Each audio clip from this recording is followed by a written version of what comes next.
Muito boa tarde a todos e sejam muito bem-vindos à Livraria Arquivo. Boa tarde ou boa noite, penso que já poderei dizer boa noite.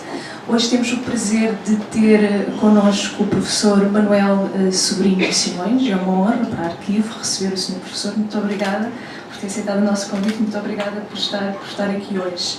Bom, dispensa apresentações, vocês de certo conhecerão muito bem o Sr. Professor. É médico, investigador, professor universitário jubilado. É um dos maiores especialistas do mundo em cancro, particularmente no cancro da tiroide.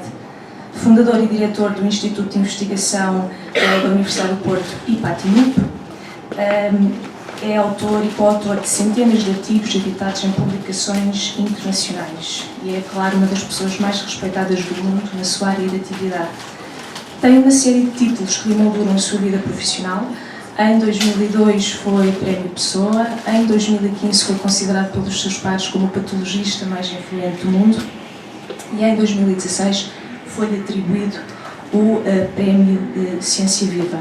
A nossa conversa de hoje andará à volta, sobretudo, destes dois livros, O Cancro, uma publicação da Fundação Francisco Manuel dos Santos e também um livro recentemente publicado, Os Portugueses, com a chancela da Gradiva.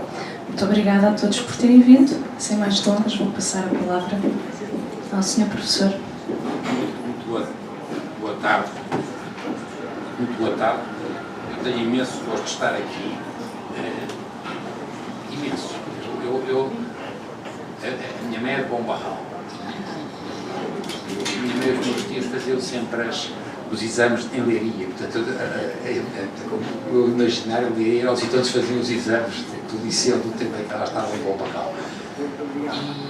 E adoro vir para esta zona e fui durante anos para São Paulo do Porto passar férias e para estas praias. E, portanto, a única coisa do que a chatice do convite foi porque eu tenho que arranjar todas, já começámos a combinar isto há uns tempos. Há quase 6 meses. Mas tenho imenso gosto e acho que Portugal precisa de ter atividades deste género e tenho imenso prazer, não faço sacrifício nenhum, adoro e tenho imenso gosto. Depois, também acho que vale a pena a gente fazer um esforço para... Nós portugueses, nós somos muito a favor da palavra, somos muito retóricos. Eu, como sou um biólogo médico a fazer cancro, eu tenho sempre aquela noção de que nós precisamos perceber mais, porque temos que fazer mais um esforço de compreensão, de sabedoria, de conhecimento, não só ter palavras. E ando muito assustado com a evolução, por exemplo, dos meus alunos. Os meus alunos são muito bons, sabem tudo, agora eu não sei se eles conhecem mesmo, no sentido agora real da palavra. Como eu sou um especialista de cancro, a primeira coisa para perceber o cancro é estudar, é coisas concretas, casos concretos, não é em livros. Eu estou-lhes a dizer isto porque nós, na quarta-feira, temos no Porto, no nosso Instituto, a primeira conferência de uma série de conferências chamada as Conferências GAGO, que são umas conferências europeias organizadas pelo Ministério da Ciência com funcionários europeus. Vem cá o Comissário Moedas, vem cá 40 tipos, dos tipos melhores da Europa em cancro, mas fora de série. E eu tenho que fazer 2 moderações. E eu tenho só um slide que diz assim: Understanding before acting. Eu pago para que as pessoas percebam. Nós temos que fazer um esforço brutal para percebem, quer dizer, nós não nos chafamos como sociedade se não fizermos um esforço para perceber.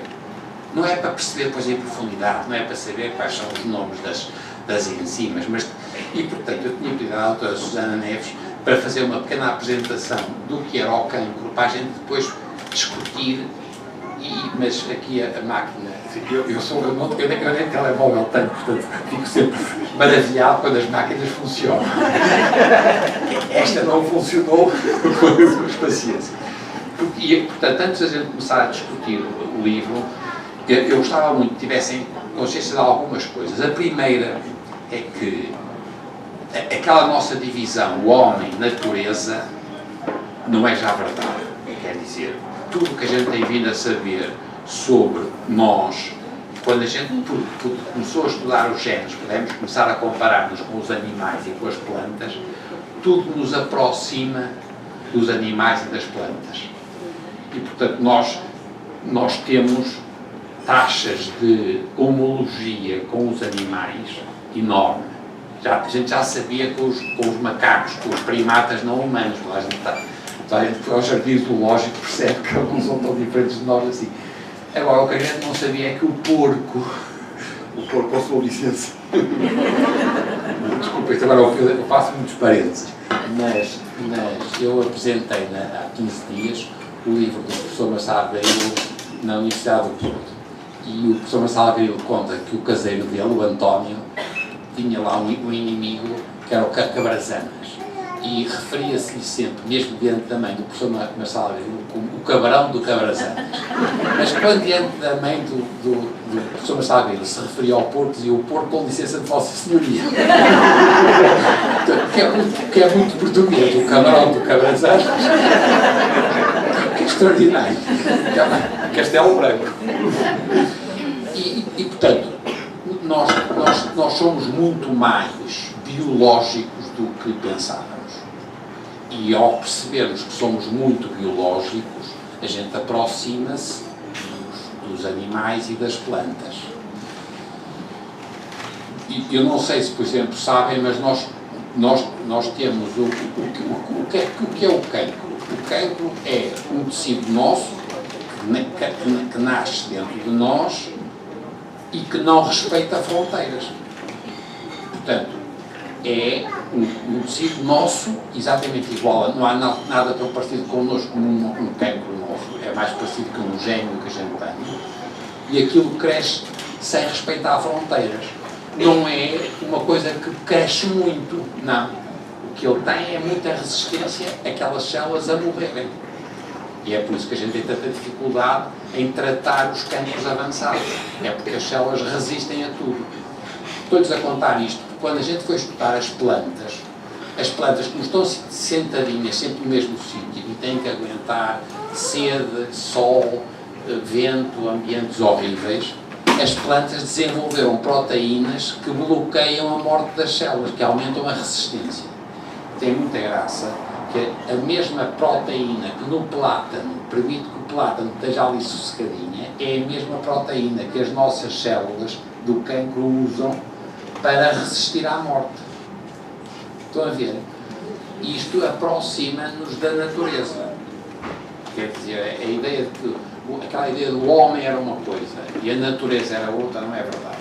Portanto, nós somos cada vez mais o resultado final de uma evolução das espécies, e essa evolução das espécies sei melhor que as encomendas, porque nós somos da pioria, o Homo sapiens.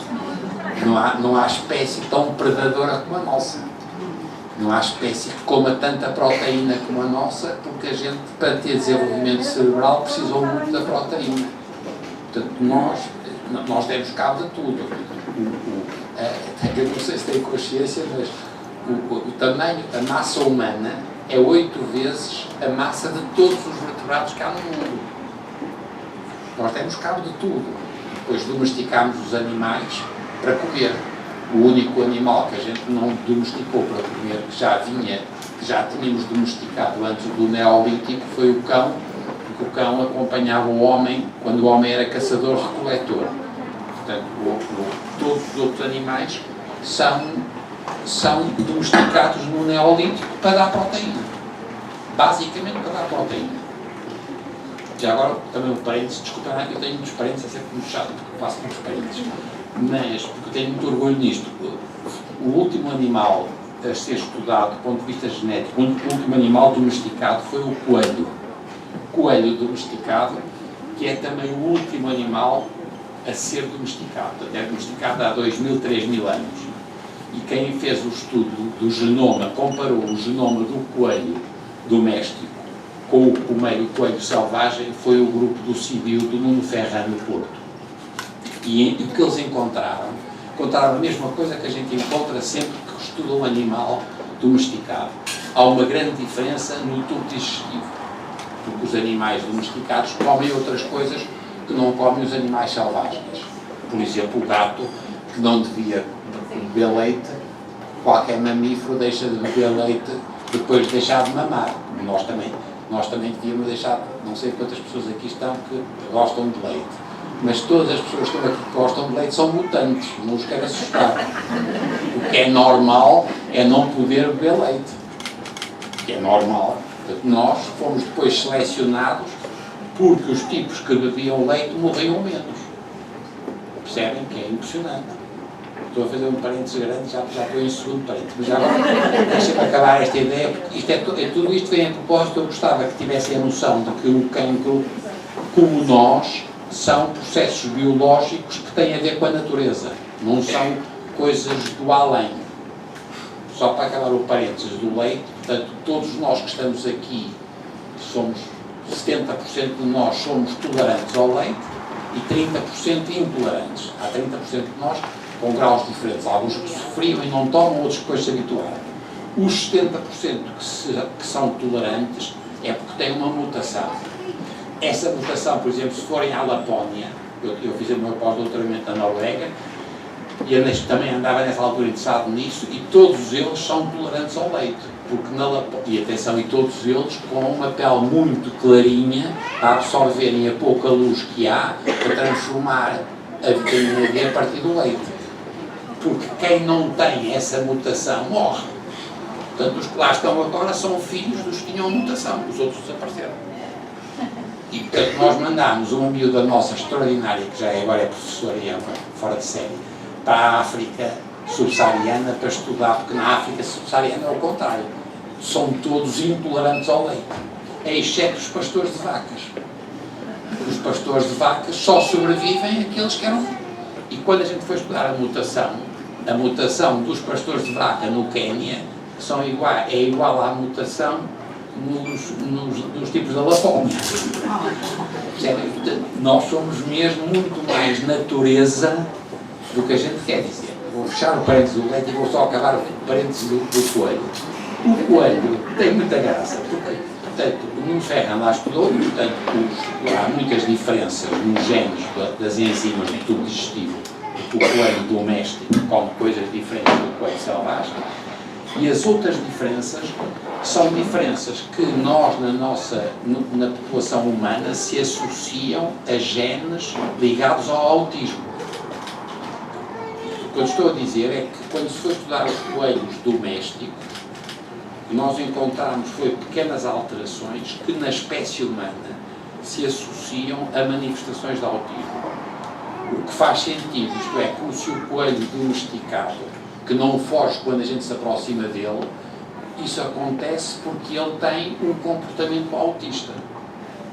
Agora, reparem, o que isto nos aproxima é muito do coelho. Estamos a falar dos mesmos genes. Entre um coelho, que tem menos graça que nós, geralmente. Bem, onde é que eu quero chegar? Quero chegar que quando nós formos, portanto, estudar as plantas que resistem e que as células não morrem, nós encontramos os mesmos mecanismos que nós temos nas nossas próprias células neoplásicas. Portanto, o cancro é uma manifestação muito nossa, não há nenhuma doença que seja tão nossa como o cancro, que não é provocada por uma infecção. Reparem, é verdade que, por exemplo, o HPV, a infecção do HPV, ou a infecção pela hepatite B, ou a infecção do estômago pela Helicobacter pneumobactéria, é causadora de inflamação crónica que pode levar a cancro. Mas as células cancerosas não estão infectadas. O cancro não é uma infecção, embora haja infecções que levam ao cancro. O que essas infecções fazem é criar condições para que haja alterações genéticas nas células, e as células, a maior parte das células, quando tem alterações genéticas, morrem. Porque nós estamos cá há muitos milhões de anos e, portanto, é muito difícil arranjar uma coisa que seja melhor do que nós. Quando há pouca sorte de uma dessas alterações dar vantagem de crescimento, aquelas células passam a substituir as anteriores. E como têm instabilidade genética, vão fazendo outras células com outras... Da mesma maneira, a maior parte delas vem a morrer, mas há uma que, por acaso e por pouca sorte, se torna vantajosa. E, portanto, isto acontece ao longo dos anos. Para terem uma ideia, um cancro da mama com 1 centímetro tem pelo menos 8 anos, em média. tem pelo menos 8 anos de duração. Portanto, é um processo nosso, a partir das nossas células, não tem nada de extraordinário, não há nada tão parecido connosco como as nossas células cancerosas, e o processo é um processo que demora muito tempo a fazer, porque é uma construção de um organismo. Tá? Não sei se está a fazer sentido. O que eu estou a dizer é que nós que estamos aqui, eu fico sempre espantado quando reconheço nas pessoas alguma. Nós também já fomos um ovo, todos nós. É extraordinário como é que a gente foi um ovo e às escuras ficámos com estas carinhas. Agora repare, porquê? Porque foi um ovo, é um clone, nós somos um produto de um clone, o espermatozoide do pai e o óvulo da mãe, e depois o ovo foi-se desenvolvendo e respeitava fronteiras.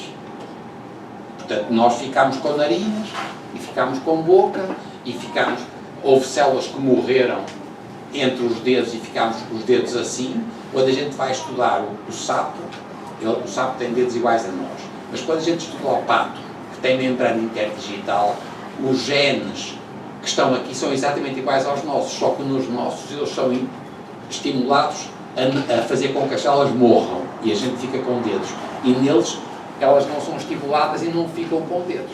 Mas portanto, nós que estamos aqui, este ano o Palácio do Belém tem feito umas coisas muito engraçadas com os miúdos, com os escritores. Chama-se os escritores no Palácio, e este ano começámos uma coisa com os cientistas no Palácio. E eu combinei com a doutora Isabel Alçada e decidimos este ano fazer uma coisa sobre a sustentabilidade e como é que a ciência. E depois eu achei piada, porque primeiro fiz aquele truque, que é um truque muito fácil, que é dizer, porque se os miúdos têm consciência que quando comem arroz de pato, estão a comer um primo afastado, que é o pato, e um primo muito afastado, que é o arroz. Os miúdos ficaram logo assustadíssimos. E depois assustei o Presidente porque disse, e todos nós viemos de um ovo. Já imaginaram que o Sr. Presidente foi um ovo? Foi um sucesso absoluto. E o próprio Presidente apanhou um susto, porque eu acho que ele acaba... Sério, porque a gente teve uma altura, durante muitos anos, achou-se que a gente quando nascíamos, éramos uns homens pequeninos e umas mulheres pequeninas, depois cresciam. Nós fomos um ovo. Bem, onde é que eu quero chegar? É que tudo isto é muito biológico. Reparem, e é por isso que eu digo sempre que, apesar de tudo, se eu fosse agora novo, eu ia estudar, mas era o cérebro. Ou o desenvolvimento, que acho muito mais interessante e muito mais difícil de perceber. Porque o cancro não... O cancro é um processo biológico muito próximo de nós. É aflitivo no sentido em que hoje ainda 60%, só se conseguimos controlar 60% dos casos. O nosso horizonte para 2030 é controlar 75%. Passar de 55, 60 para 75%. E é assustador, e eu, por exemplo, tenho muito medo, e sou um especialista, portanto percebo muito bem, mas não é nada do outro mundo, percebem? É muito biológico. Para mim é muito mais extraordinário. Eu estive em Sabrosa no outro dia, na casa do Miguel Torga, e achei muita graça porque o Miguel Torga tem aquele magrinho célebre, que já morreu, mas que está lá, está à frente da casa. E ele conta quando com a doutora Cábia Rocha, a mulher dele, ele foi apresentá-la, quando foi casar com ela, foi apresentá-la à família, aos amigos e ao negrinho. Todos gostaram muito dela. E é uma ideia, e escreveu Os Bichos.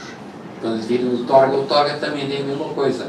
E quando a gente lê Os Bichos do Torga, percebe o que é a humanização dos animais e a bestialização de nós, Homo sapiens. E nada disto é extraordinário, mas é muito mais extraordinário do que o cancro, que não tem, quer dizer, é um processo biológico nosso. Nós hoje conhecemos praticamente tudo sobre o que é que o causa, depois infelizmente não sabemos tratar bem a alguns.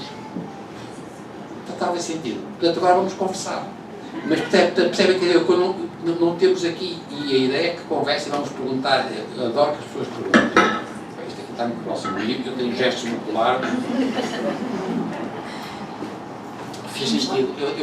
Esta era a introdução que eu ia fazer. Sim, claro. Vamos então à conversa. Eu gostava de começar por colocar já uma pergunta, a não ser que alguém já tenha. Eu ouvia muito em casa dos meus avós, quando estavam a falar sobre o agora, sobre o momento, que, na opinião deles, havia cada vez mais casos de cancro. Porque eles eram mais novos, que não havia tantos casos de cancro. Eu quero perguntar-se ao professor isto.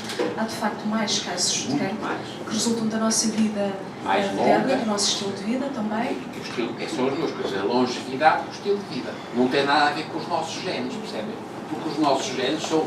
Isso que está a dizer é verdade. A subida dos casos de cancro é assustadora nos últimos 50 anos, na Europa, que é o que a gente conhece melhor.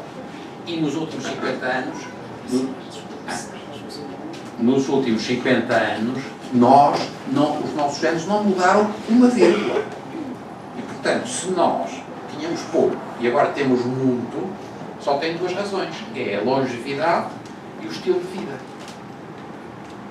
E, associado, como sabem, nós estamos com um problema muito grave em Portugal de obesidade e de diabetes de tipo 2 e de hipertensão e de insuficiência renal. E eu estou-lhes a contar isto porque eu ando preocupado porque nós temos o dobro dos casos de insuficiência renal que têm os espanhóis. E os espanhóis são exatamente como nós do ponto de vista genético. De resto, já agora ficam sem outra coisa que eu acho que é...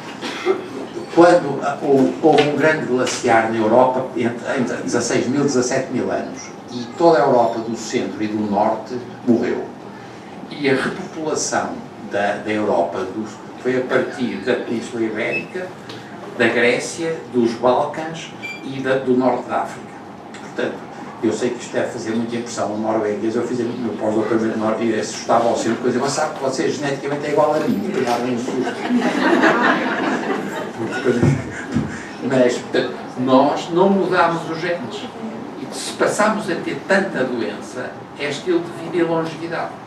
Portanto, não tínhamos dúvidas. Também é verdade que há mais conhecimento. Portanto, hoje em dia fazem-se muito mais exames, portanto, antigamente não se fazia o diagnóstico e, portanto, agora faz. Portanto, é também uma percepção. Já agora, um parênteses que é horrível, nós somos o país, depois da Grécia, o país da Europa, dos 28, com o maior número de aparelhos de ataque por habitante, que é uma vergonha. O português não resiste. O português, se não fizer um TAC, não é um dia para ele normal.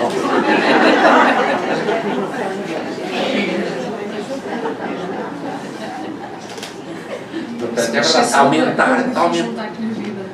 Não? Não, sou uma exceção. Eu na segunda-feira fiz. Eu tive uma cólica renal em Londres e foi para onde é que estava a pedra. Lá estava a pedra e pronto. Mas fiz na segunda-feira, daqueles modernos, mas cheio de irradiação. O velhinho, portanto, as pessoas velhinhas fazem, que se fosse criança era pior. Mas isto é verdade, portanto, percebem? O estilo de vida, a associação à diabetes, a associação à obesidade, e nós temos esse problema que é muito estranho em relação à Espanha, porque raio é que a gente é tão pior que a Espanha. É verdade que eles têm um tipo de alimentação um bocadinho diferente de nós, andam mais a pé que nós, fazem muito mais exercício que nós, têm melhor nível cultural em termos médios, portanto, têm maior literacia, mas é estranho e é preocupante. A coisa boa é que tudo o que fizermos para melhorar a prevenção do cancro também melhora a prevenção das doenças cardiovasculares e melhora a prevenção do Alzheimer e das doenças neurodegenerativas. Portanto, nós sabemos hoje que são exatamente os mesmos fatores, é a longevidade, claro, porque não temos culpa nenhuma, mas depois é a obesidade, a diabetes tipo 2, a hipertensão. Percebe? Portanto, se a gente melhorar isso, por prevenção, melhoramos tudo, melhoramos. E o exercício físico, também não sabemos. Sabem que é uma coisa muito interessante. Se tivermos 100 tipos muito gordinhos e 100 tipos também igualmente gordinhos, os 100 gordinhos fazem exercício e continuam gordinhos. E os 100 gordinhos não fazem exercício e continuam gordinhos. Os 100 que fazem exercício têm muito menos doença do que os que não fazem. Portanto, há qualquer coisa de bom no exercício físico, não exagerado, e que a gente não sabe porquê. Mas tudo isto é no mesmo sentido. Muito bem. nos artigos que li recentemente e até em literatura das mais científica, mas não só, eu tenho lido a seguinte frase, que é: o cancro é a epidemia que nos afeta a todos no século XXI. Concorda com isto? Não. A epidemia que nos afeta a todos são as doenças neurodegenerativas. Essa que é uma epidemia e essa vai ser terrível e nós não estamos preparados. Porque a gente, em relação ao cancro, é verdade que estamos a aumentar o número em todas as sociedades ocidentais, mas não estamos a morrer menos de cancro. Percebem? Quer dizer, portanto, é uma epidemia no sentido que há muitos casos, mas não estamos a morrer de cancro. O estigma... Claro, essa é a percepção, é aquela coisa. É um bocado como a lepra. É mortal. Claro, a lepra, por exemplo, sabem, não sei se têm consciência disso, mas a lepra é de tal maneira marcante que no Brasil eu uma vez disse lepra e toda a gente disse calce, porque no Brasil diz hanseníase. A palavra lepra é uma palavra maldita da nossa cultura, não é? Mas a palavra cancro durante muito tempo foi uma palavra maldita. Percebem? E de repente, e é isso que dá a ideia da epidemia. Mas o nosso problema é das demências cognitivas, do Alzheimer e todas as perturbações associadas ao envelhecimento extremo com perturbações dos neurónios. Não acho que o cancro não é uma verdadeira doença da nossa espécie, porque a gente continuou a ser uma espécie animal. Enquanto que, reparem, agora, eu estou a falar muito, mas eu também estava a ver se aquece um bocadinho o ambiente.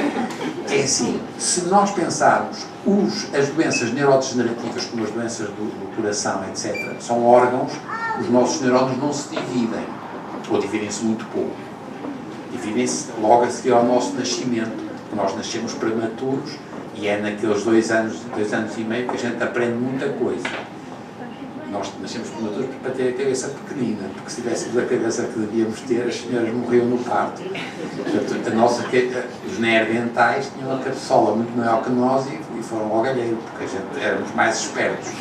E éramos mais espertos, nascemos prematuros e os neurónios nesses 2 anos iniciais dividem-se. Depois deixam de se dividir e, portanto, o que acontece no coração também, as células cardíacas não se dividem. E então o que acontece é que com a idade e com o tempo e com o estilo de vida há uma perda daquelas funções. Portanto, é uma doença de desgaste. O cancro não tem nada disso. O cancro é o resultado das nossas células continuarem a poder dividir-se. E reparem que é por isso que nós temos cancros, sobretudo nos órgãos que têm muita regeneração, que é o sangue, as leucemias. Portanto, nós estamos sempre a fazer glóbulos rubros e glóbulos brancos. É o tubo digestivo.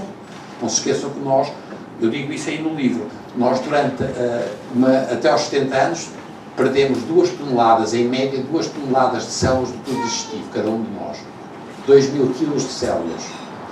Por exemplo, perdemos 60 a 70 quilos de queratina das mãos. E, portanto, são estes órgãos que têm muita regeneração, que são aqueles que a gente vem a ter, onde a gente vem a ter muito mais cancros. Porque são órgãos que estão sempre a regenerar. Além disso, são órgãos, a não ser a medula óssea, são órgãos que estão em contacto com o mundo lá fora. Não sei, a gente também tem um bocado de vergonha a pensar nisto, não é? Mas no nosso tubo digestivo, dos nossos intestinos, o que lá está dentro, é a poeira das estrelas. Percebem? Não é meio interno. Percebem o que eu quero dizer? Portanto, a gente tem a mania que cá dentro não é cá dentro, aquilo é cá fora. E, portanto, tem contacto com tudo, e é isso, é onde nós temos as bactérias, nós temos 10 vezes mais bactérias no tubo digestivo do que células do nosso corpo, todos nós. E chamamos a isso o microbioma. E nós sabemos que esse microbioma varia de pessoa para pessoa. E é quase sempre herdado também. E tem muito a ver também com o parto. É diferente dos miúdos que nascem em parto natural ou em cesariana. E esse microbioma, reparem, nós temos hoje a certeza de que quando estudamos metabolitos que estão em circulação no nosso corpo, nós temos a certeza que muitos desses metabolitos não são nossos, são das nossas bactérias, que a gente absorveu a partir do intestino. Portanto, nós somos verdadeiras quimeras. Não é? Quando a Rainha de Inglaterra diz nós, é o plural majestático. Quando nós dizemos nós, somos nós e os nossos bichos.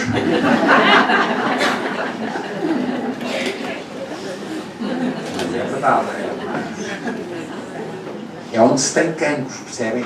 O sistema nervoso, podem perguntar, mas o sistema nervoso, nós temos cancro do cérebro, mas não é dos neurónios. Nós só temos cancros dos neurónios nas crianças.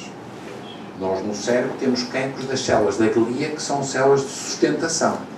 Os neurónios só nas crianças. Já agora, outro parênteses. Há esta ideia de que está a aumentar muito o cancro infantil. É mentira. Continuamos a ter exatamente o mesmo. Nós temos 400 a 500 casos de cancro na criança, até aos 15 anos, em Portugal, por ano. E temos 60 mil novos casos de cancro por ano. E este número de 400 a 500, eu sei que é assustador, porque a gente ainda fica mais aflito, apesar do tratamento no cancro da criança, como no cancro da pessoa de muita idade, ter muito melhores resultados do que os cancros nos adultos jovens, que são para nós os piores. Mas temos 400, 500, no máximo 600 casos de cancro de criança por ano e tem-se mantido estável. E nas crianças aí já não é tanto o fator ambiental, nem a longevidade, aí é a suscetibilidade genética. Não é que sejam hereditários, mas é mais suscetibilidade genética. Se houver alguma pergunta, por favor, não hesitem. Professor, podemos falar um bocadinho sobre os... É interessante não perguntarem, não é? Eu adoro fazer perguntas. Eu não resisto a fazer perguntas. E é verdade que eu às vezes faço perguntas e fico envergonhadíssimo. Quando eu acabo de fazer a pergunta, e digo, que pergunta estúpida. Mas já está. E é horrível se pela Inglaterra, porque os ingleses são muito pedantes e a gente pergunta e eles dizem, mas você quer mesmo fazer essa pergunta?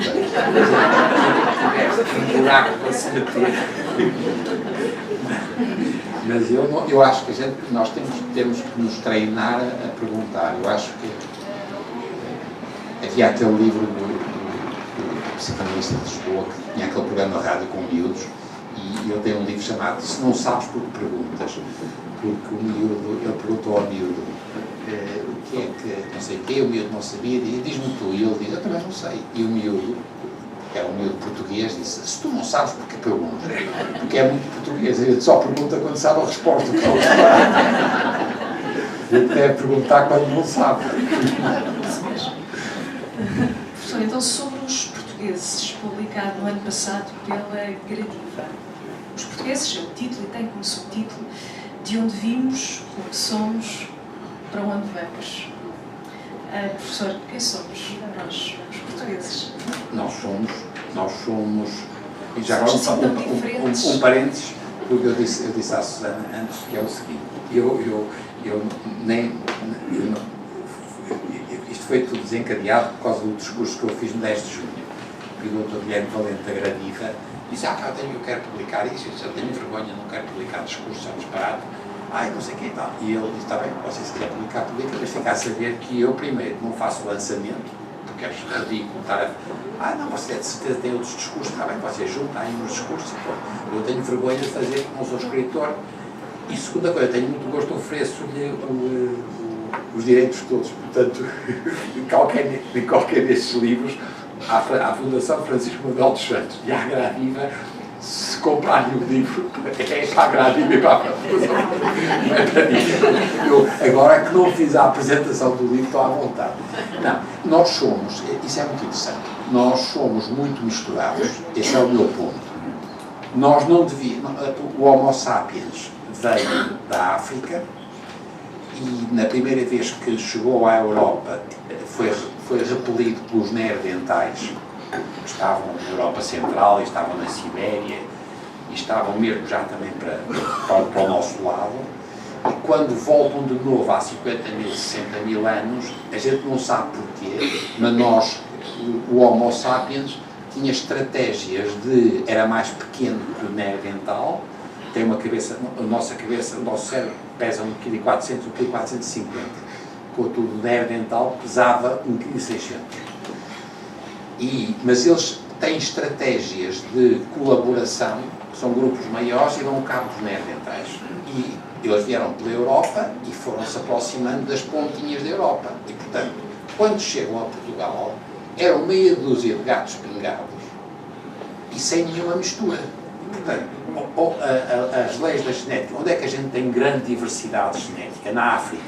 E depois, no Médio Oriente, menos, mas ainda tem muito. Depois, na Europa Central. Mas vai sempre diminuindo. Percebem? Porque eram pequeninos grupos que vinham por ali fora. Portanto, quando chegaram aqui, eram meio de gatos pingados. E, portanto, nós devíamos ser o povo mais homogéneo. Nós e os galegos. Nós devíamos ser o povo mais homogéneo segundo as leis da genética populacional. E não somos. E não somos porquê? E agora isso é muito interessante. Porque nós absorvemos durante anos dois tipos de influências. Por um lado, absorvemos influências árabes e berberes e judias. E, entretanto, os portugueses nos últimos 500 anos foram para a África e para a América e trouxeram de lá, sobretudo, filhas. Nós trouxemos muito poucos filhos. Quando a gente estuda as linhas genéticas, eu aí digo uma coisa que é verdade, eu estudei as minhas e tenho, não sei se é 8%, tenho 3% de ameríndio, de índios americanos do Brasil, que são iguais, de resto, geneticamente aos índios do norte, da América do Norte. E tenho 3% de linhagens subsaarianas. Portanto, a África não é a África do Norte. A África do Norte são iguais a nós. Portanto, isso, dizer, não sei o que, os marroquinos geneticamente são como nós, e os argelinos. Não, eu tenho 3% de linhagens subsaarianas. E a gente, quando vai estudar essas linhagens, é sempre por via de mulheres. Como se os portugueses que foram para a Índia e foram para o Brasil e foram para a África, quando trouxeram filhos, só trouxeram filhas. Ou se trouxeram filhos, eles não foram incorporados na nossa sociedade. E isto é capaz de ser verdade. Por exemplo, nós no Ipatimu, há populações ali, junto do rio Sado, que têm uma componente muito grande de genes da África subsaariana. E os miúdos são diferentes. Então nós temos fazemos umas festas com eles, miúdos engraçadíssimos, porque como havia malária no Sado, os miúdos eram mandados, os miúdos de mestiços, de português e africano, eram mandados para o Sado e morriam com malária, e alguns sobreviveram. Mas, portanto, não eram incorporados na nossa sociedade. E a nossa mistura é uma mistura através das raparigas. Portanto, nós, o que é que nós somos? Nós somos uma misturada do arco da velha, quando não devíamos ser. Percebem? Porque, por exemplo, se forem à Noruega, eles não são misturados, percebem? Se eu à Noruega, são todos iguais, não somos outros, sem graça nenhuma. Eu sei, atenção, eu adoro a Noruega e adoro os noruegueses, mas não tem graça nenhuma. Porquê? Porque foram para lá, coitados, tiveram que colaborar uns com os outros, mas ninguém lá foi, quer dizer, quem é que lá foi nisso? E, portanto, não, e o problema é que eles, ao contrário de nós, para sobreviver, tiveram sempre estratégias de colaboração, para sobreviver ao frio, à fome, às estações do ano. E isso criou neles uma sociedade que é extraordinariamente colaborativa. Quanto que nós criámos uma sociedade minifundiária. Porque nós, apesar de tudo, não morríamos à noite de frio, tínhamos suficiente e, portanto, não colaboramos. Nós somos, e, portanto, nós dizemos, e eu também digo isso, é que nós temos uma sociedade de contexto, somos todos primos e cunhados uns dos outros, e associamos por tribos, por associações, enquanto que nos países como a Noruega são sociedades de contrato, que na nossa cultura praticamente não existe. Nós não fazemos contratos e o resto quando fazemos não cumprimos, até não fazemos.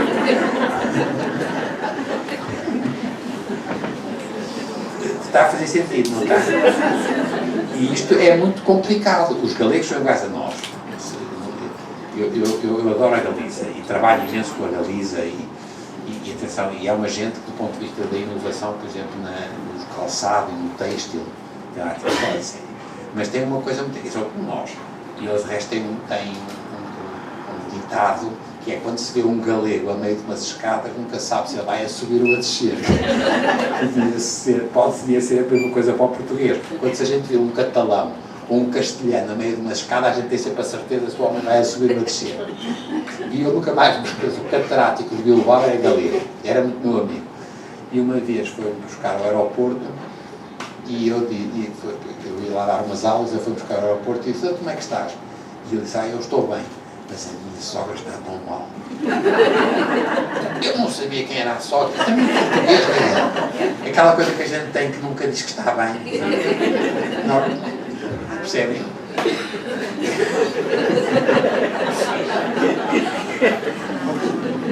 É muito português, é tentativa, é uma forma de negociar, porque a gente não se torna arrogante perante o outro.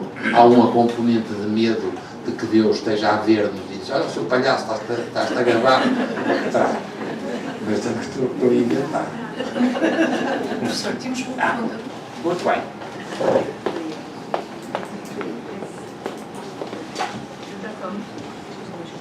Eu não costumo ser assim muito acanhado, mas perante a grandeza do Sr. Professor, digo-lhe isto. Não, deixe-me dizer, obviamente que aquilo que eu vou dizer é com acanhamento e que só é escorado na nossa cumplicidade clubística, mais nada.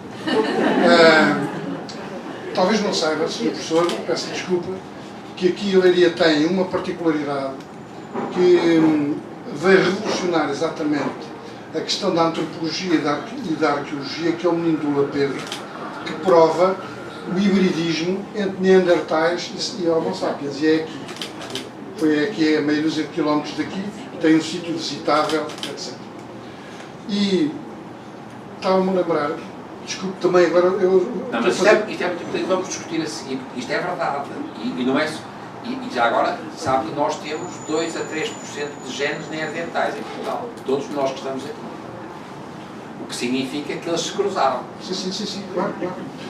E agora na linha dos parênteses, há bocado quando falava, por exemplo, da questão do uso e do abuso das tecnologias de apoio diagnóstico à medicina, há aquela celebérrima anedota de que Cristo um dia resolve vir à Terra, não é? E faz constar que vai ser médico numa aldeia e que é um bom médico. E então espalha-se a notícia e vão as pessoas todas para a sala de espera.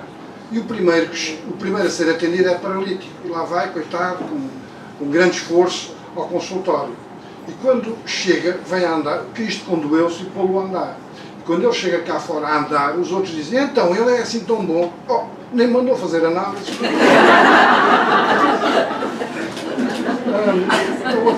A outra questão também de parênteses tem a ver com aquela última, acho que é interessante, aquela última reflexão do Eduardo Lourenço, quando ele diz que somos filhos do instante, somos hóspedes do instante, e houve logo alguém que replicou do instante e do acaso. Ora, eu penso que aquilo que o Sr. Professor acabou de nos dizer corresponde exatamente a isso, ao instante, porque há um instante que as coisas acontecem, seja anteriormente, seja neste momento, mas também há o acaso. E isso acho que é relevante. Mas, muito obrigado, e sabem que isto é muito verdade. E sabem onde é que eu noto isto? É, nós confundimos urgente com importante. Nós somos uma sociedade, por causa disso, nós respondemos aos estímulos de urgência e somos pouco sensíveis ao importante, porque não temos treino de distinguir o essencial do acessório. E é verdade isso. Portanto, já agora deixe-me dizer também, a propósito disso, há bocado do Torga, eu estava-me a lembrar, há um poema de Manuel Alegre que diz: nós somos um resto, o resto de uma estrela, um rastro. Não, nós somos ficou de uma estrela, um rastro, um resto. E eu tenho esse. Mas repare, é no livro do Senhor das Tempestades. Mas repare, só para acabar a parte anterior, nós temos um problema gravíssimo na nossa cultura de distinguir o essencial do acessório. E que é muito típica dos povos do sul da Europa e do Norte de África. Eu trabalho muito no Norte de África, adoro lá ir. E a minha mulher não gosta porque não deixou tomar banho na mesma piscina que eu, por causa de proteger a família argelina, que é uma coisa extraordinária. Mas pronto, não faz sentido nenhum. Mas eu sinto no Norte de África a mesma coisa que sinto aqui, que é a sedução pela retórica, a sedução pela beleza estrutural, em detrimento da eficiência. Mas, de novo, eu penso que é porque tínhamos bom clima, porque não fomos competitivos, porque não tivemos guerras, fomos muito protegidos nesse aspecto. Agora, ainda bem que fala nos poemas, porque eu depois não continuei. O que eu estava a dizer é que eu acho, para mim, o que é extraordinário, o que eu gostava de perceber é como é que a gente sabe fazer poemas.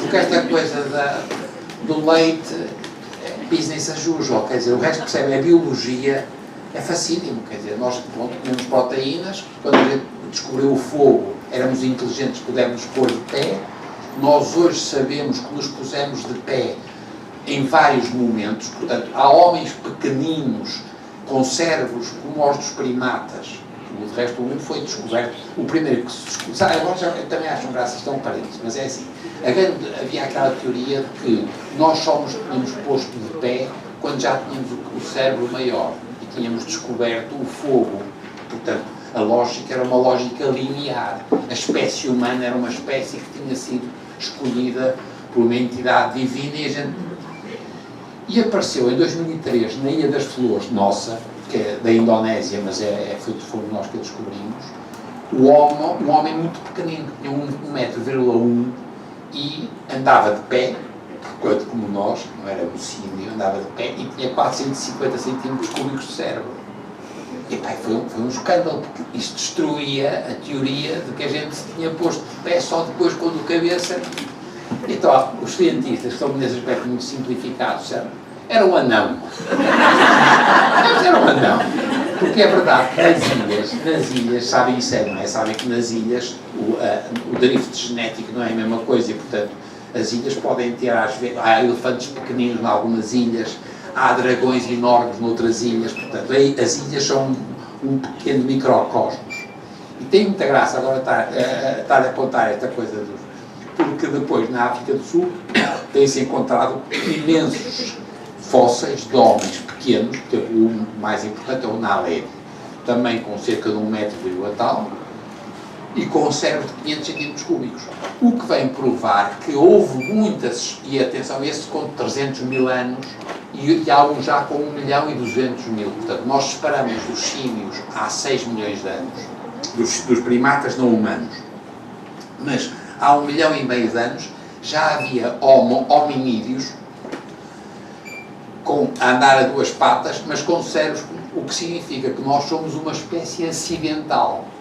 E agora reparem que isto é muito interessante.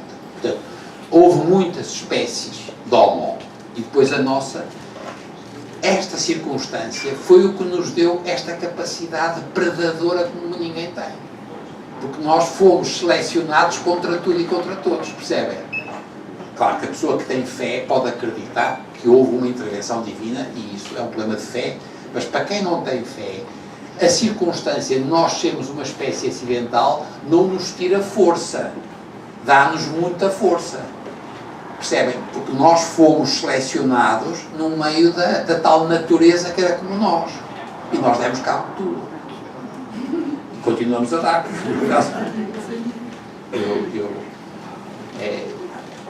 Nós, por exemplo, nós somos, aquela expressão é verdade, nós somos muito agressivos, o Homo sapiens, porque nós somos filhos dos tipos que ganharam aos não agressivos. Percebem? Quer dizer, nós somos naturalmente agressivos. E é verdade, quer dizer, nós também estamos a ficar muito gordos também porque somos filhos que aproveitavam tudo, não é? Os outros morreram magrinhos. A seleção natural é a mesma coisa do cancro.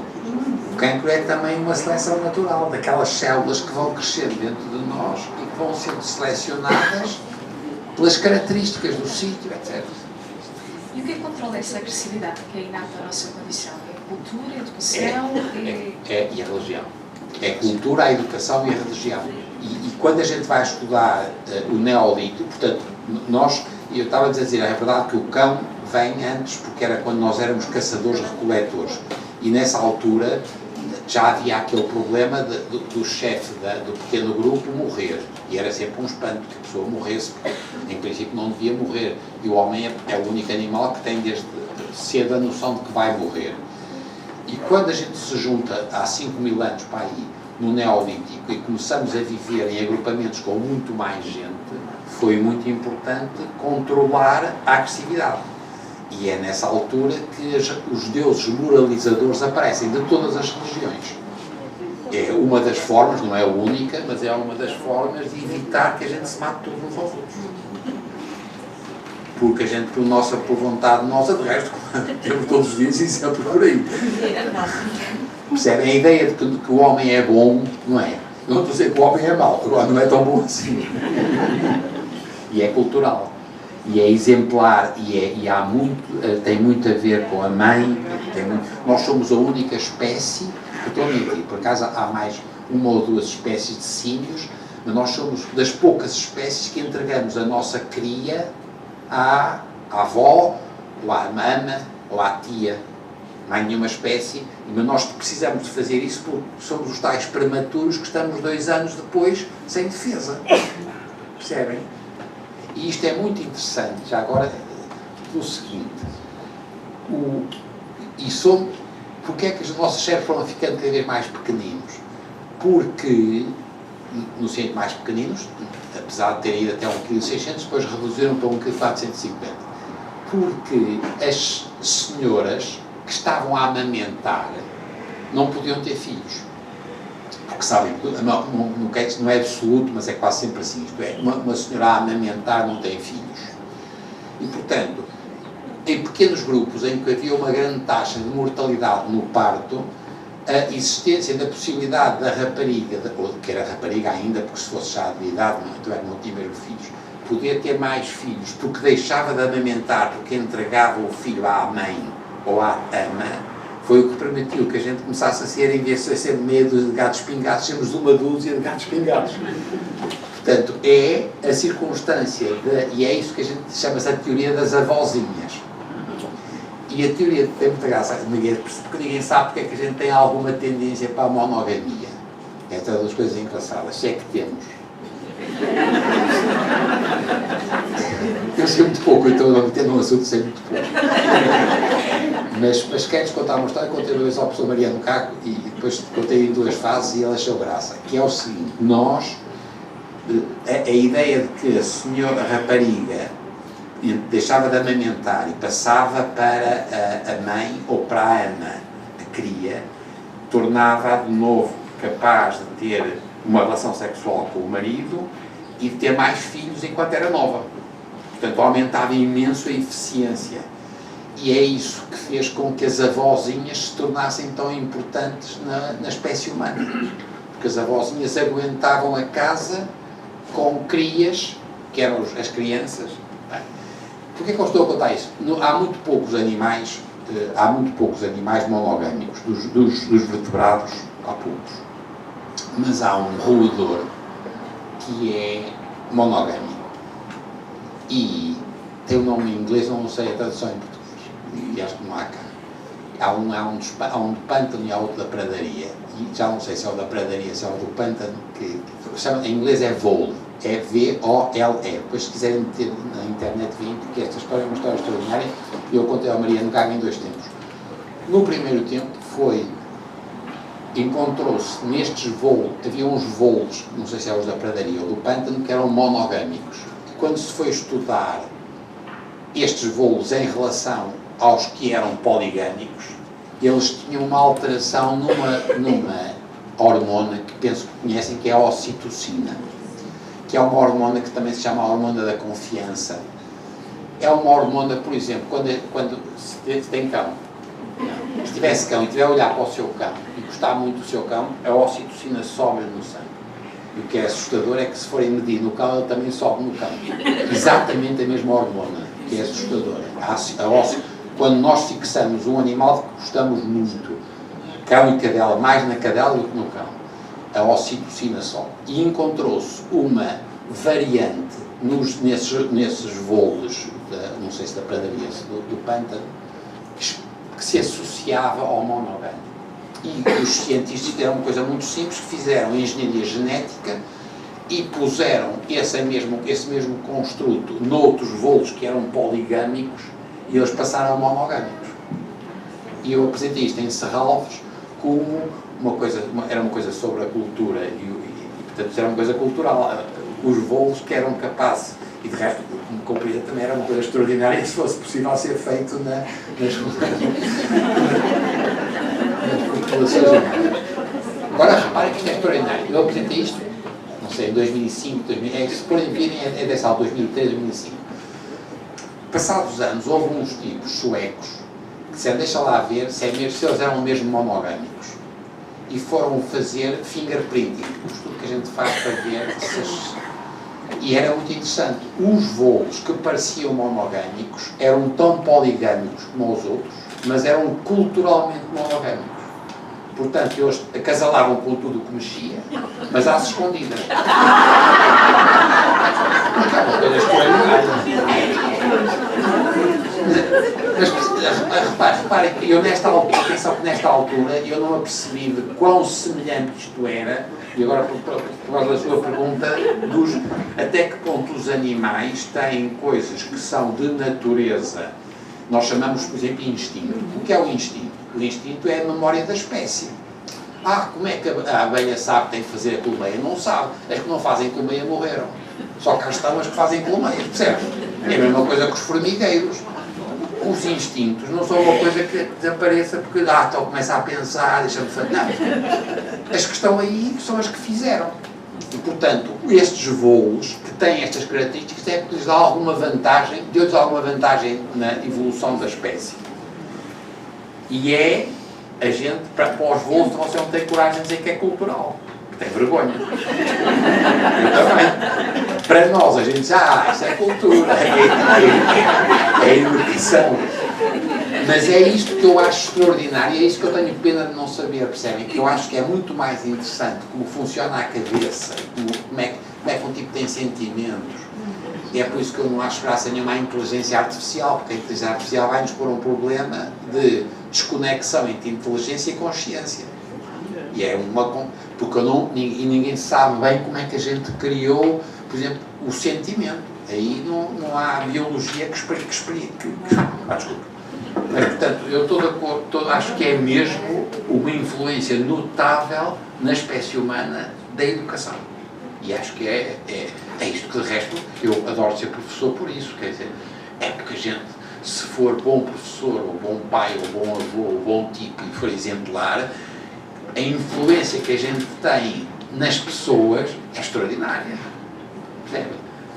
E há aqui um elemento...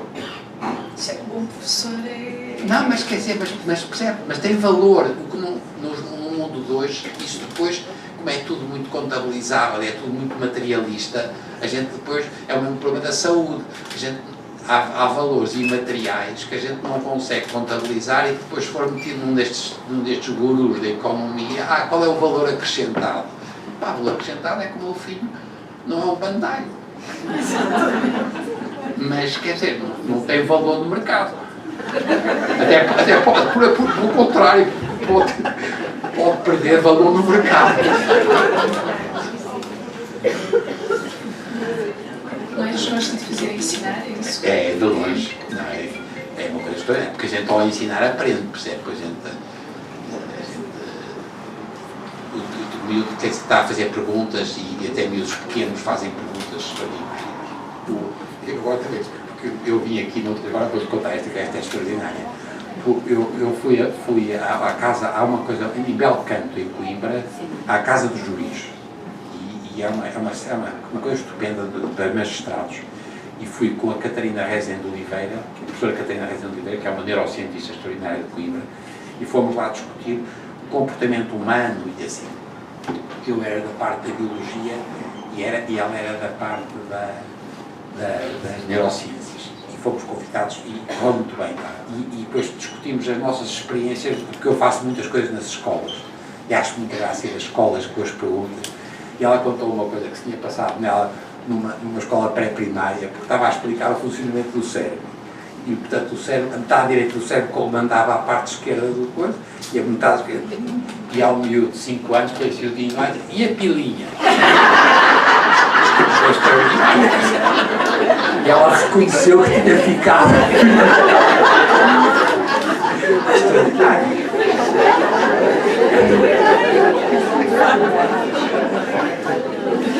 Ensinar é uma experiência única e ensinar-me tipo a ler deve ser uma coisa, é por isso que eu adoro livrarias, quer dizer. Naquela entrevista que lá recentemente foi publicada, quando diz aquela ideia que aliás é clássica dos gregos, quando diz que a justificação de um professor o ser é quando os alunos ultrapassam o saber mais. Claro, isso é que é uma memória extraordinária. Eu ontem discuti isso, que eu ontem apresentei a professora Maria, eu e o doutor Artur Santos Silva, a Árvore fez uma homenagem à doutora Maria de Sousa, professora Maria de Sousa no Porto. E ela disse uma coisa, fez a Cidade das Mulheres, foi a Graça Moraes e ela. A Graça Moraes tinha sido há 15 dias e agora tinha sido ela. E ela disse uma coisa interessante que explicou às pessoas que estavam lá, que estava cheio de ex-alunos dela, que era muito diferente, porque as obras da Graça Moraes daqui a 200 anos ainda vão existir. E as coisas dela não, porque ela descobriu coisas, mas há outro tipo que vai descobrir, não sei. E eu disse isso mesmo, atenção, mas você fez outra coisa que isso vai persistir, que é uma escola. Claro que depois a escola, a gente depois já não sabe quem é que é o pai da escola, não interessa, mas há nessa justificação uma coisa para a posteridade mais importante do que a obra de arte. A obra de arte fica, sim senhor, a descoberta científica não fica, tem um período de vida curto e depois é ultrapassada. Agora, a escola fica. É preciso que haja respeito pela escola. Tem que haver muito respeito pela escola. Mas eu isso também digo aqui no livrinho. Exatamente. No livrinho eu explico e a Coreia do Sul, por exemplo, que tem respeito pela escola, deu um salto extraordinário. E já agora, desculpa, não estou a fazer perguntas, aturam. Olha, eu comecei a dar aulas nos Estados Unidos em 84. Em 84, nas faculdades de medicina americanas, havia cotas para afro-americanos, para hispânicos e para asiáticos. A última vez que eu fui dar aulas assim a sério durante muito tempo foi em 2006, portanto 22 anos depois, já havia cotas para o OSP, para brancos anglo-saxónicos protestantes, para os protegidos asiáticos. Porque os asiáticos eram tão bons a estudar, eram tão bons na escola, tinham tanta vontade, que agora tinha que se proteger os brancos dos asiáticos. Portanto, é a prova do valor da educação. Claro que eu já sei que não são comparáveis porque são imigrantes e já os imigrantes já eram muito bons quando foram, portanto, não estou a dizer que seja uma comparação justa.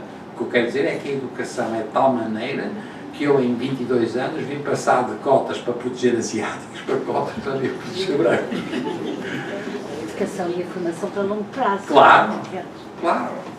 Isso é Professor, temos mais uma pergunta. Sim, muito bem.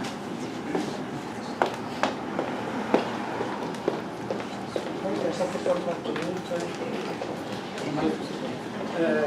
Eu não tenho competência para fazer qualquer comentário sobre o atributo da sua pessoa, mas se me permite dizer que a faceta que mais aprecio é a simplicidade dos grandes homens. Por isso é que é fácil estar aqui a pôr duas questões, se me permite. Fugindo aqui um bocadinho ao assunto. Uma, que ter essa experiência da vida, quando é que nós devemos dar a informação, qual não devemos dar, ao ser um adolescente de 16 ou 17 anos, ou um adulto, uma má notícia. Uma má notícia. Fez um ataque e afinal aquilo não estava muito bom. A outra questão, que é, o médico pode ser religioso, porque é assim, os médicos salvam vidas, os religiosos salvam almas. Portanto, há aqui alguma compatibilidade ou não? Eu, em relação à sua primeira pergunta, é uma pergunta importantíssima. É muito diferente de cultura para cultura. Eu trabalhei muito tempo na Noruega, vi isso, mas eu não sei responder. Quer dizer, eu nunca fiz clínica e, portanto, eu não sei quando é que se dá uma má notícia a um doente. Eu nunca tive doentes.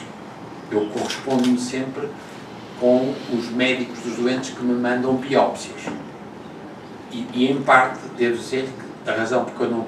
é porque eu tinha, se quiser, medo de não acertar, tinha medo de me emocionar. Eu lembro, eu tinha aquela coisa sempre, quando o doente começava a contar, estava muito deprimido, e eu depois ia sempre assim, quando era aluno, epá, olha, a sua vida estava mais deprimido que você. Eu não era positivo. Claro. Agora, mas como dizer, não é? É claro que aí tenho a certeza que passa pela confiança, isto é muito diferente se a pessoa é o médico de família ou é o especialista. E é por isso que eu defendo muito, eu penso que Portugal, o grande problema de Portugal é não ter investido o suficiente em médicos de família e não ter prestigiado os médicos de família. Porque o médico de família provavelmente conhece as características psicológicas da pessoa e sabe e tem alguma estratégia. Não sei porque eu não sei o suficiente. Quanto ao problema da religião, não há nenhuma incompatibilidade. Quer dizer, mesmo também como não há conscientista. Porque são dois universos distintos. Eu não acho que... Eu agora, se calhar, estou-me a defender, não é? Porque eu não sou crente, mas tenho pena de não ser. E o universo da ciência não é outro universo, e para todos os efeitos da medicina, é um universo distinto da fé.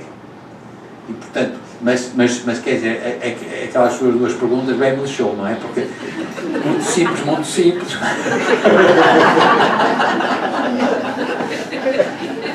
É difícil, percebe? Porque são...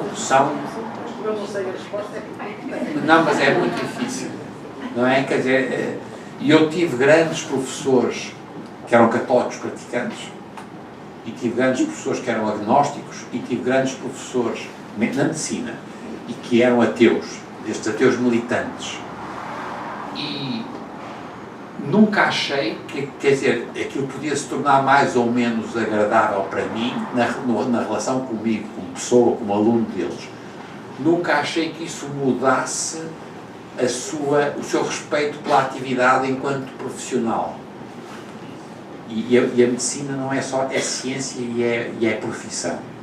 E aí também, eu ando muito preocupado com esta mania que toda a gente tem, que é possível matematizar tudo e é possível a ideia de que os dados, o Big Data vai resolver tudo, não vai, quer dizer, o Big Data não resolve o problema do Sr. Antunes. Percebem? O Big Data resolve o problema de 1000 Srs. Antunes.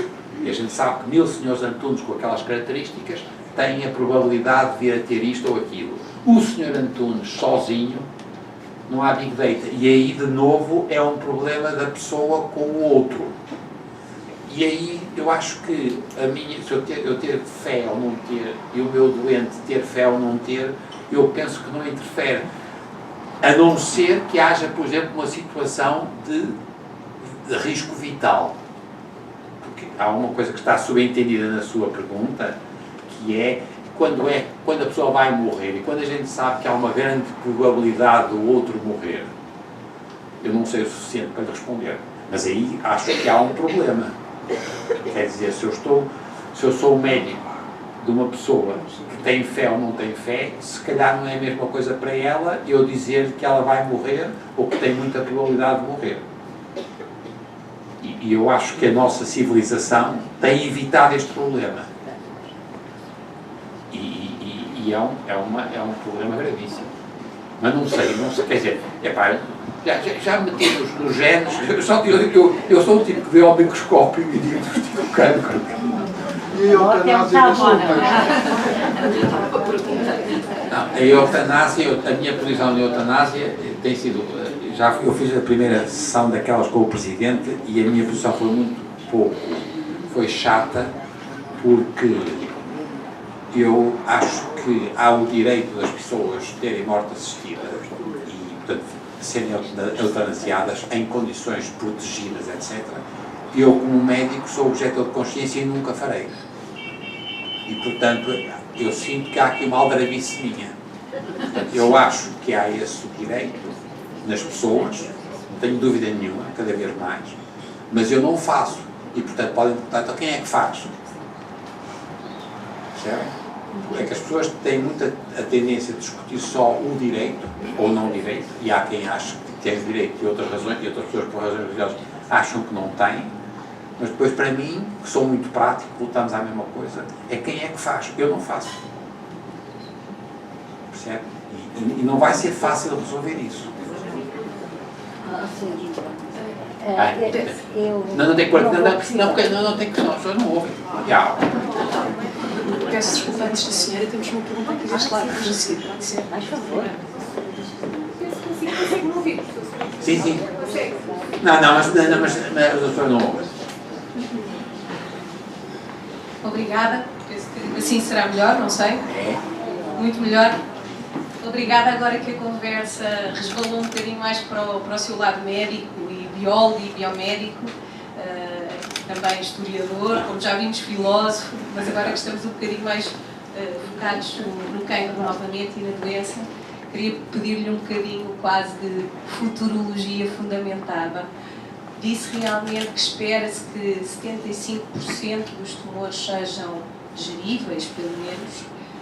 Temos alguma probabilidade no futuro de conseguir controlar o cancro na sua opinião? E outra questão é o que é que podemos aprender com o cancro? Disse, por exemplo, que os neurónios não se conseguem reproduzir. As células do cancro têm o problema contrário, não têm travão. Até que ponto não podemos usar conhecimento de uma doença para as outras, as neurodegenerativas, até que ponto podemos ensinar o cancro a ser um bocadinho plátano? É verdade. São duas coisas muito importantes. Eu gosto muito dela, conheço há muitos anos. Não, mas é assim, primeira coisa, eu não sei, é muito engraçado. Eu, por exemplo, eu ando totalmente fascinado com o cancro do pâncreas. Por exemplo, no caso da tiroide, nós sempre tratámos bem e agora mais de 95% das pessoas com cancro da tiroide não morrem de cancro da tiroide e, portanto, é um cancro que está resolvido. O cancro do testículo está há muito tempo resolvido. A mama, a próstata, o intestino estão há muito tempo já próximo dos 70% de sobrevida e de controle, etc. O pulmão é extraordinário, é recente e, agora, reparem, o pulmão é um tratamento estratificado, isto é, há certas pessoas, não é só o cancro, é a pessoa. A resposta imunitária da pessoa pode ser ou não usada para tratar. E quando a pessoa cai naquele grupo de 10% ou 15% de pessoas que têm certas características e o cancro tem certas características, nós temos, antigamente morriam-nos todos os doentes de cancro de pulmão, agora já não nos morrem. E têm sobrevivido a 5 anos, 10 anos. Portanto, a minha dúvida é se de facto a palavra o cancro tem um significado ou porque realmente nós com o pâncreas estamos a ter uma experiência muito estranha. O cancro do pâncreas não é muito frequente, é muito mortal, mas não é muito frequente, é 1%, 2%. Só que está-nos a acontecer o cancro do pâncreas nas classes médias altas. E a gente não percebe, portanto, o cancro do estômago, por exemplo, é na classe economicamente mais desfavorecida. E é mais frequente isso. O cancro do pâncreas está-nos a aparecer e os doentes morrem-nos todos, ou quase todos. Portanto, se calhar vai demorar tempo a perceber o que é diferente de uns para os outros.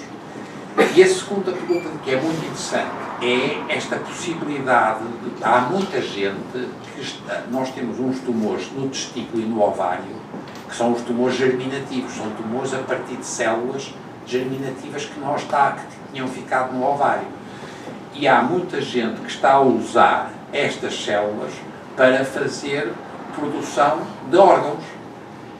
Não sei se estão a ver, que é o que ela diz e tem toda a razão. Se o cancro é uma coisa que prolifera e que é muito resistente, podem ser células estupendas, por exemplo, quando a gente quer fazer uma bexiga, usar um tumor germinativo da bexiga. E está a ser feito. Qual é o problema? Está a ser feito nos animais de experiência. É que quando se prolongam as experiências, às vezes volta um cancro.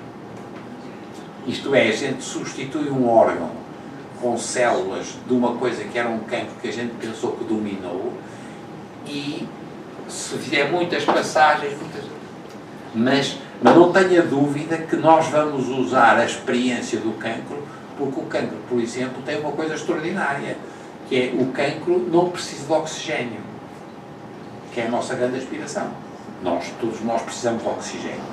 E, portanto, nós temos as mitocôndrias e vivemos do oxigênio, é a fosforilação oxidativa. E quando a gente faz exercícios muito fortes e temos aquela coisa que é a queimbra, é quando o pH baixou muito e nós passamos a usar a glicólise. O cancro usa só a glicólise. E, portanto, nós vamos ter possibilidades metabólicas únicas se percebermos como é que o cancro faz este truque, que é só não precisar de oxigênio e só usar a glicólise. Mesmo quando tem oxigênio presente, as células usam a glicólise. Portanto, é uma espécie de fábrica celular muito eficiente glicolítica. Isto tem um valor incalculável em termos de produção de energia. Portanto, vamos chegar lá, vamos conseguir dominar, sim. Vamos dominar na bancada. A minha dúvida é se vamos no ser humano, porque depois passa a ter a coisa cruzada com a pessoa. E com a pessoa e a sua circunstância, como dizia o nosso poeta. E as inflamações crónicas, é o tipo de ser mais ou menos obeso, se é mais ou menos diabético. Percebem? O cancro, como é nosso, depois estabelece connosco os vasos do cancro. São os nossos vasos. Percebem? Não são vasos. Portanto, o cancro, para terem uma ideia, nós no São João, durante muitos anos, não tínhamos tratamento para o cancro do pulmão. E, portanto, o diretor de serviço, eram formas inoperáveis, tratava os doentes muitíssimo bem, tirava todas as dores e os doentes morriam quando tinham que morrer, porque não eram tratados, porque não havia tratamento. E nós fomos estudar, eu estudei isso com o Filipe Sansonetti, fomos estudar, eles estavam a dividir-se ainda às células e toda a gente achava que os cancros em que as células se dividiam mais iam provocar a morte dos doentes mais cedo. E observámos exatamente o contrário. Eram os cancros em que praticamente não havia divisão e em que os doentes nos morriam. O que é que acontecia? Era que eram doentes com tanta fragilidade já que as células do cancro não se dividirem era um sinal indireto da falência da pessoa. Percebe? Que é assustador, mas é sinal de que é uma coisa nossa. Portanto, quando a pessoa já não tinha energia, as células não se dividiam e o doente morria-nos, embora o cancro em si mesmo fosse muito menos agressivo. Só que já a pessoa já não tinha capacidade, percebem? Isto é prova daquilo que diz, que se a gente perceber o mecanismo, nós vamos usar para fazer experiências no laboratório. Agora, o meu medo é sempre utilizar células que foram de uma neoplasia, porque na pessoa, em que depois vai ter inflamações crónicas e vai ter isto, vai ter aquilo. Percebem? Controlamos mal isso. Eu acho que ia prescindir, que voltava ao tema anterior, mais filosófico, por causa da morte. Então não vamos agora para a morte, não. Não vale a pena, vamos ultrapassar, então, obrigada. Alguma pergunta mais? Se puder, Sim. mas é quase pessoal. Boa noite a todos, muito obrigada por estar aqui em Leiria, é uma honra muito grande poder estar aqui presentemente. Já ouvi falar muito do seu professor e já assisti a várias palestras, não pessoalmente, mas por amigos. Então é assim, a pergunta que eu queria fazer, se me puder realmente responder, ou pelo menos dar uma ideia, sendo filha de um pai que faleceu com cancro da próstata, tendo uma mãe ainda viva com 90 anos, eu geneticamente a probabilidade de ter idade dessa doença é maior ou menor do que qualquer outra pessoa? É igual. Isto é, é assim, eu posso dizer isto porque este é um caso típico de uma situação que não tem carga genética. O problema da próstata só interessa quando Vale a pena, por acaso, falar nisso. A próstata interessa-nos quando o avô e o pai tiveram cancro da próstata, o filho, nesta linha, tem 80 vezes maior risco de ter cancro da próstata do que a população em geral. Portanto, avô, pai. E agora repare, 80 vezes. E nós não sabemos qual é o gene. Onde eu quero chegar é que, por exemplo, na mama e no intestino, nós sabemos quais são os genes dos cancros. Só há 5% de cancros que têm uma forte componente hereditária. E no estômago, no intestino, na mama, na tiroide, um certo tipo de cancro da tiroide, nós sabemos qual é o gene que está alterado. E, portanto, nós podemos ir ver nos irmãos e nos filhos da pessoa se ela tem esse gene alterado. E só vale a pena fazer o seguimento se ela tiver herdado o gene alterado. Porque há 50% de probabilidades de não herdar. E, portanto, isso é que se chama aconselhamento genético. No caso da próstata, em que é pai, avô, pai, filho, 80 vezes, nós não sabemos qual é o gene. Portanto, o filho tem que fazer exames de vigilância com o seu urologista, mas não tem uma pesquisa genética para saber se está ou não em risco de ter. Portanto, está a fazer sentido. Portanto, uma coisa é a hereditariedade, em que a gente conhece qual é o gene que a gente herda que dá. A outra coisa é o que a gente chama agregação familiar, que na próstata é fortíssima, que na maior parte dos cancros da tiroide também é fortíssima, mas em que a gente não conhece o gene. Portanto, isso só leva a que a pessoa faça uma vigilância mais apertada, se for caso disso. Neste caso, filho homem. Só filho homem. E mesmo filho homem, se for só uma, se for, que idade tinha o seu pai, sabe? Meu pai, quando faleceu, tinha 71 anos. Pois é, então, pelo amor de Deus, repare, eu autopsiei durante muitos anos muita gente. Agora nós, nos hospitais universitários, não temos praticamente autópsias. E quando nós autopsiávamos pessoas com mais de 70 anos, quer homens, quer senhoras, quer homens, nós, se fôssemos muito cuidadosos, encontrávamos sempre pequeninos cancros, ou na próstata, ou no pulmão, ou na mama, ou na tiroide. Portanto, com a idade, nós vamos ter pequenos erros que não são corrigidos e não vamos morrer disso. De resto, temos que ter muito cuidado de não fazer o que a gente chama o sobrediagnóstico e depois o sobretratamento.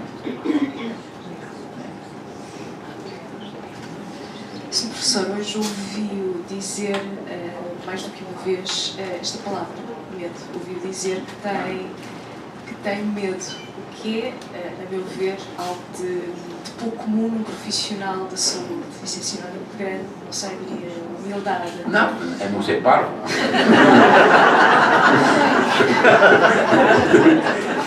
É que eu sei que a grande maioria dos casos nós controlamos, mas temos alguns que não controlamos e quando não controlamos é pouca sorte, percebem? Eu sou muito contra aquela ideia de vencer. Acho que as pessoas têm que fazer tudo o que devem para se prevenir. As pessoas devem fazer tudo o que podem para fazer diagnósticos precoces, se fizer rastreios, colposcopias, citologias, devem fazer tudo isso. Depois, quando têm a pouca sorte de ter um cancro avançado, a probabilidade de correr bem ainda continua a ser maior, portanto, nós realmente, 55% das pessoas nós controlamos, mas há 45% que não controlamos. E aí não é força de vontade, percebem? E eu, portanto, acho indecente, porque acho que as pessoas, há muitas, e sobretudo nos meios de comunicação social, por parte de pessoas que são figuras públicas, ou atores, ou atrizes, ou que dizem, eu venci o cancro. E venceu o cancro, não teve sorte. Venceu o cancro, percebe? Não venceu coisa nenhuma.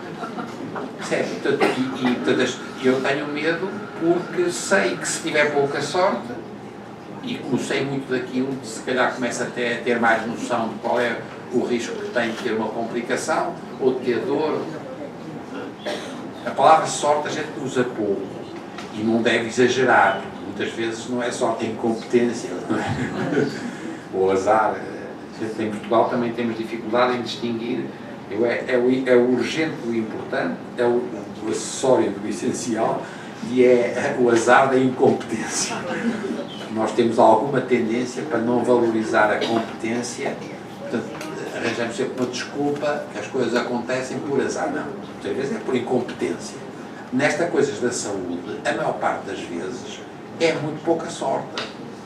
E é pouca sorte que tem mais a ver, continuo-lhes a dizer, com o estilo de vida do que com a herança. Não vale a pena a gente justificar com a herança. É aquela ideia, eu digo sempre isto, quer dizer, nós temos um problema hoje, nós, por exemplo, temos estudos de conectoma cerebral que permitem saber a probabilidade de uma pessoa ser um serial killer ou ser violento.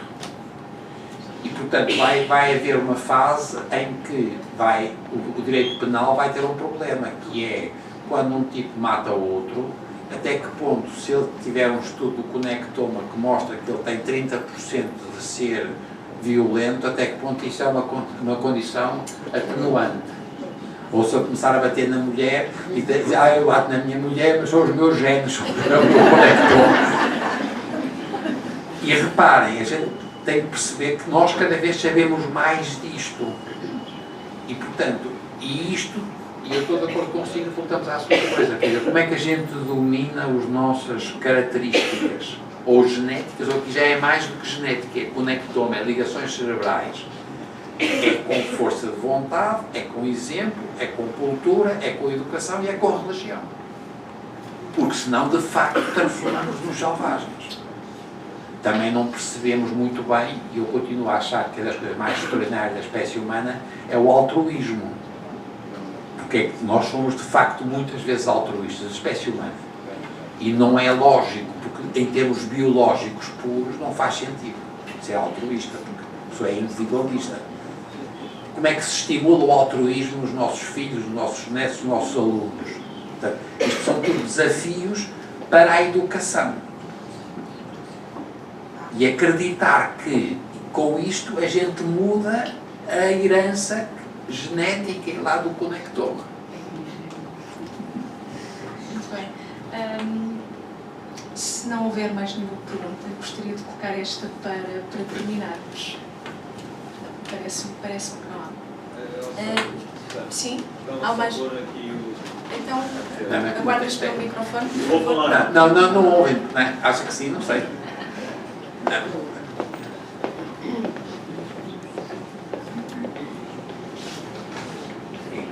Tinha aqui duas questões, ou dois pedidos de comentário. Um tem a ver com a questão de hoje, é possível, em muitos casos, perceber se a pessoa vai ter um cancro no futuro. Foi o que fez a Angelina Jolie, que soube que ia ter um cancro, tinha grande probabilidade de o ter, e tirou as mamas com medo de... Ou seja, se isto é uma situação que se pode generalizar pelas pessoas, ou que... e qual é a sua opinião sobre este assunto? Outra questão tem a ver com... Acabei de ler um livro há pouco tempo que se chama Homo Sapiens, que é uma peça do Harari, e que fala muito da questão da imortalidade e como isso está a ser perseguido, nomeadamente nos milionários de Silicon Valley, e o que é que o professor acha dessa possibilidade das pessoas, não digo num curto prazo, mas num futuro próximo, ou mais ou menos próximo, poderem ser imortais com toda a tecnologia e o conhecimento que hoje já existe. São duas perguntas importantíssimas, não é? Eu, em relação à segunda, não faço a mínima ideia, mas eu não quero ser imortal. Para já, o problema no Silicon Valley, o livro é muito engraçado, o livro do Harari, do Homo Sapiens, e está bem escrito, e tem uma coisa muito interessante que é a tal psicologia evolutiva, quer dizer, como é que nós ficamos com estas características psicológicas, que é o mais interessante, não são só biológicas. Mas a nossa característica psicológica mais determinante é o medo da morte.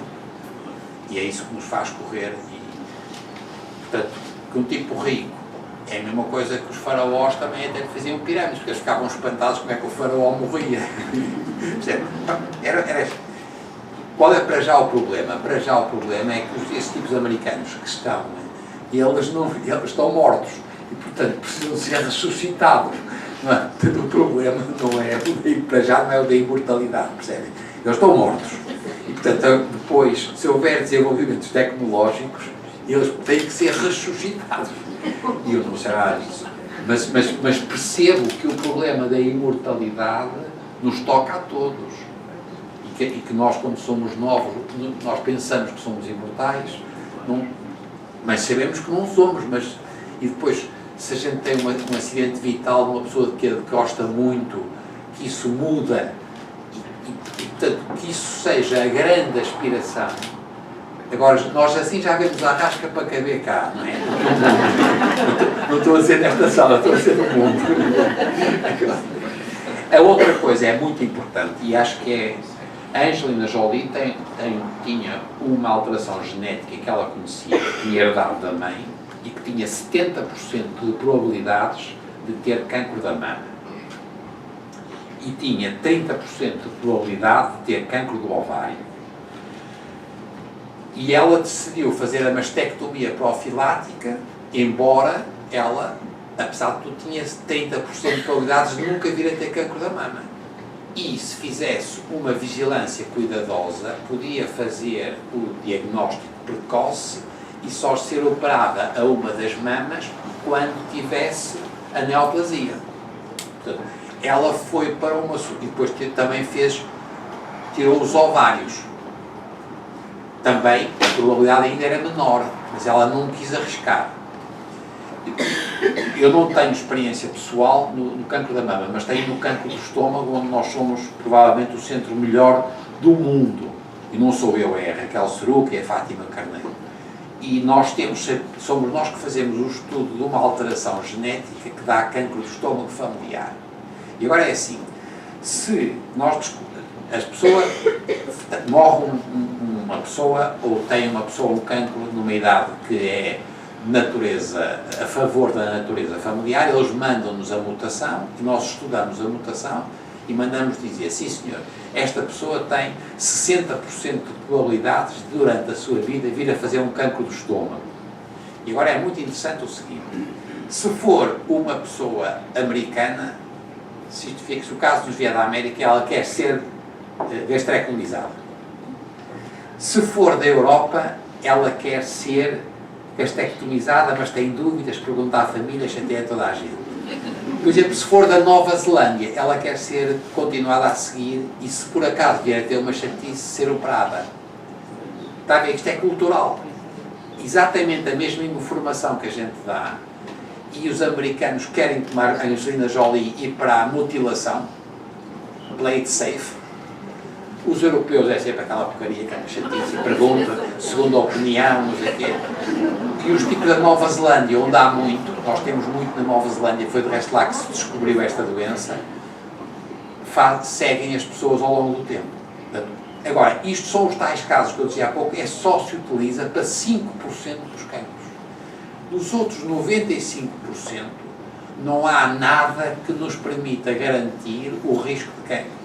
E eu entrei num programa que não sabia que tinha lá um japonês maluco, que apareceu a dizer que se fazia xixi com um frasco de manhã, que se mandava para a análise e que sabia o risco de cancro. Isto é uma aldrabice. Quer dizer, é a mesma coisa que também a gente consegue saber vagamente o risco de ter Alzheimer. Quer dizer, nós hoje podemos ter alguma evidência, mas são valores que só significam alguma coisa para 1000 pessoas. Agora, na pessoa concreta, não, é horrível. E pior, aumentam, primeiro, o pavor da pessoa e depois os falsos positivos. Isto é, quando a gente aumenta a sensibilidade de qualquer teste, o que nós estamos é a fazer diagnósticos por excesso. E, portanto, nós vamos dar cabo da vida a muita gente porque eles um dia na urina acusaram uma coisa e o tipo anda perdido a saber onde é que estará o cancro, não tem cancro nenhum, foi um falso positivo, percebem? Portanto, o que diz é verdade sempre que tem um cancro hereditário, em que a gente conhece o gene. Já na próstata não é. Na próstata é seguir a pessoa que tem o pai e o avô tiveram, porque pode vir a aparecer qualquer coisa, então é operado. Nos casos de todos os dias, não há nenhuma possibilidade na pessoa. Portanto, no tal Sr. Silva, ou Sr. Antunes, ou Sr. Simões, não há possibilidade nenhuma de dizer você tem um grande risco de ter cancro. Não tem. E pior, se disser isto, e ele depois diz assim, e aonde? Isso não sei. Vai passar a vida a fazer raio-x à procura?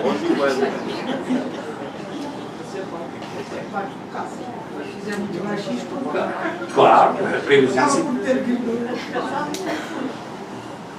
Então, se não houver mais nenhuma pergunta, gostava de terminar com a seguinte pergunta. Os seus pais foram médicos? Não, o meu pai. O seu pai? O meu avô? O meu avô também? E um bisavô? Não, 2 bisavós. 2 bisavós médicos? E 2 tios-avós. E 2 tios-avós, todos médicos, todos ligados à medicina. Foi sempre claro para si que deveria seguir este caminho da medicina ou alguma vez pensou em seguir outro percurso? Não. Para mim, quer dizer, eu era o filho mais velho, o único rapaz, portanto, toda a gente era médico, eu também era médico, e já o meu pai não gostava de ser clínico. O meu avô, coitado, fazia, não do Bom Barral, que esse era clínico no Bom Barral e adorava ser clínico. Mas o meu avô da Arouca queria ser, tinha um cartão que dizia olivicultor premiado, porque eu adorava fazer azeite. Médico, e ganhou o 3º Prémio Nacional com pouca acidez do azeite. E fez o Museu de Arte Sacra da Arouca, odiava ser médico, era só mesmo para sobreviver. E o meu pai foi bioquímico, foi professor de bioquímica, portanto, quer dizer, eu já sabia que na minha família, tem graça porque os meus filhos, eu tenho 2 filhos médicos, a minha mulher também é médica, é clínica, o pai dela era médico, o irmão dela é médico, mas são clínicos, gostam de ver doentes. Eu quis sempre estudar doenças, nunca quis, no fundo achei que nunca era bom a arrostar com uma coisa que é a incerteza e o sofrimento do outro, é egoísmo. Se calhar é por mesmo motivo que eu não tenho telemóvel. Eu sou muito egoísta. Eu sei que era uma posição anti-consumista. Não, é o egoísmo. Muito bem. Sr. Professor, muito obrigada. Até adorei ficar. Muito obrigada a todos.